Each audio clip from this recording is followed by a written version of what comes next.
اے اللہ نبی پاک حضرت محمد مصطفیٰ صلی اللہ علیہ وآلہ وسلم کے صدقے لا الہ الا اللہ کی بنیاد پر حاصل ہونے والے ہمارے پیارے وطن پاکستان کی حفاظت فرما۔ اے اللہ پاکستان کو حقیقی معنوں میں اسلامی جمہوریہ بنا۔ اے اللہ پاکستان کو دنیا میں عزت، وقار، ترقی اور عروج عطا فرما۔ اے اللہ پاکستانی قوم کو علم، عمل، تہذیب، شائستگی، فہم و شعور اور سچی اسلامی زندگی عطا فرما۔ اے اللہ ہمارے حکمرانوں کو امانت، دیانت، صداقت، عدل اور انصاف کے ساتھ اپنے فرائض ادا کرنے کی توفیق عطا فرما۔ اے اللہ اہل وطن کو ایمان، اتحاد، تنظیم اور محنت کے راستے پر چلا۔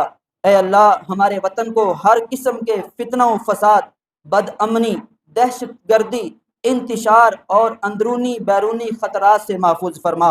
اے اللہ ہمارے وطن کے محافظوں، افواج، علماء کرام، اساتذہ، طلباء، مزدوروں، کسانوں، تاجروں اور ہر شعبہ زندگی سے وابستہ افراد کو وطن کی حقیقی خدمت کرنے کی توفیق عطا فرما۔ اے اللہ ہمارے اس پاک وطن کو امن، استحکام، خوشحالی اور ترقی عطا فرما۔ اے اللہ ہمارے پاک وطن کو ہمیشہ قائم و دائم رکھ، اس کی آزادی، سلامتی اور خود مختاری کی حفاظت فرما۔ آمین بجاہ النبی آمین۔